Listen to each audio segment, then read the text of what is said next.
Every day we have thousands of thoughts, and some of those thoughts are unpleasant. We wish we wouldn't have them. They lead us down a road to uncomfortable feelings, anxiety, stress, and low mood. But, and here's the good news, they don't have to. It's a question of how you relate to your thoughts, and there's a way of relating to your thoughts that breaks the link between a thought and your mental distress. Stay tuned to hear more. Hey everyone, welcome to or welcome back to Becoming an Expert at Self-Leadership. I'm Maika, I'm a psychologist, and this is the first video in a series that I will create for you, which will teach you how to disentangle, unhook from upsetting thoughts. The skill you'll learn is called thought or cognitive defusion. What is cognitive defusion? To defuse from a thought means to break the connection an individual thought has that crosses your mind to your sense of what's real. It means looking at thought rather than looking from thought. If you practice cognitive defusion, thoughts will lose their power to upset you because you won't perceive them as real threats. Cognitive is a fancy word for thoughts. And defusion is a word that psychologists and therapists have created to describe this uncoupling of your sense of reality, your lived experience, from your thoughts. I will use this word in this course along with words like unhooking, unsticking, disentangling, disidentifying, and unblending from unhelpful thoughts. The opposite of cognitive defusion is cognitive fusion. This is when we're identified with all of our thoughts. It's when we forget that thoughts are just thoughts, not reality. It's being a thought rather than having it. When we're fused with a thought, we buy into it. We go along with the story that it's telling. When we're fused with our thoughts, and then an unhelpful or upsetting thought comes along, we may buy into it, go along with it, and recreate our past.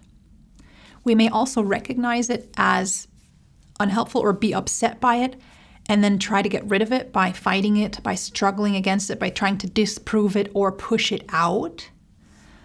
Or we may try to avoid having the thought by avoiding the situation that triggers it. All of that costs us a lot of time and energy, and it drastically limits our life and is connected to mental health struggles. When instead of buying into our thoughts, we see thoughts for what they are, thoughts, not reality, it frees us up to let them drift by and direct our attention onto living our life instead of trying to manage thoughts in a way they can't be managed. And that's what cognitive defusion aims at. Here's an example of what I'm explaining. All of these elastic straps represent the many thoughts that we have. This one represents our focus of attention. Our focus of attention can observe and notice all of these thoughts passing through. Sometimes, though, it can get hooked by one. For example, the thought, something's wrong with me. If you're hooked by this thought, it means that it feels real or that you worry it might be real.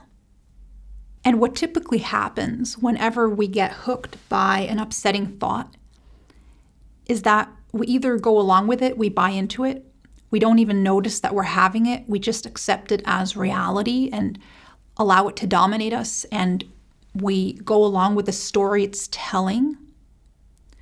We may also notice it and find it unpleasant and then avoid situations in which it comes up, which severely restricts our life and our options and range of activity. Or we try to struggle and fight against the thought. We try to push it out of our awareness. We try to make it go away. We invest a lot of energy in disproving it. And all of that adds to our inner distress because it's based on cognitive fusion and it doesn't work. What does work is to defuse from the thought, to recognize this thought is actually not helping me right now. Let me unhook from it and let it drift by. You may have heard it's just a thought. Thoughts aren't facts, or let it go before, and found it hard to do that. While these statements are true, they're often not enough to help us translate that into our lived experience. That's why I want to teach you very concrete, practical, easy, and short exercises that will show you how exactly to do this unhooking. They're called cognitive defusion exercises. And defusion not only works with thoughts and mental pictures in the sense of cognitive defusion, it also works with uncomfortable emotions and feelings in the sense of emotional defusion. I'll get back to this later in the course and explain how you can defuse from a feeling when it's taking over. The benefits of learning cognitive defusion. Cognitive defusion is another one of those skills I think we should all be learning in school because it's such a tremendously helpful life skill. It helps you reduce anxiety, depression, stress, relationship problems, a sense of shame or loneliness, hopelessness, and it helps you increase motivation, joy, satisfaction, a sense of inner peace and security and connectedness to other people. I know this sounds a bit too good to be true. How can one technique be helpful with this much? And the reason it can is because it addresses a very fundamental process of human functioning, the way we relate to our thoughts.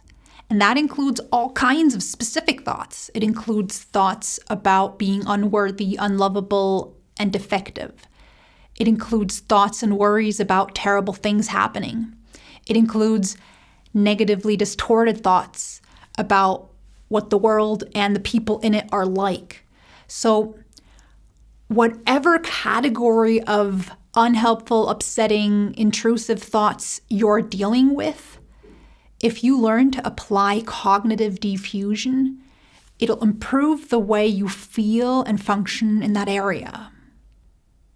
The content of this course. This is the roadmap for the course.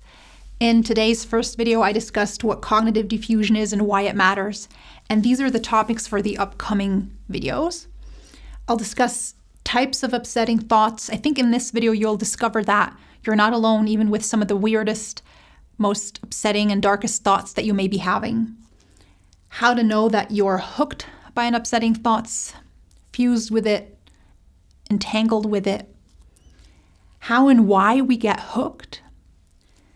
Unhooking fails, things that you've probably tried but that didn't work. Truths and facts about thoughts. The difference between defusion and defenses like avoidance, repression, toxic positivity, dissociation. What to hook into after you've unhooked from an upsetting thought, and how to unhook. So this part will cover the cognitive defusion exercises, how to actually do the unhooking. I will upload the whole course onto YouTube over the next few weeks and months. I will also upload the course on my Becoming an Expert at Self-Leadership e-learning platform, along with some extra videos, information material, and a questionnaire. Also, I will upload the videos there as soon as they're done, even if that's before the YouTube posting schedule of once a week. So if you're interested in early access to the videos and extra material, check out the link to my e-learning platform in the description box. I am really excited about this new course. I hope it helps you. And if you have any questions or topic suggestions you think would fit in with what I've got planned for this course, let me know in the comment section. Till next time, which will be about the types of upsetting thoughts people have. Take care, and remember, You're not your thoughts, you're having them.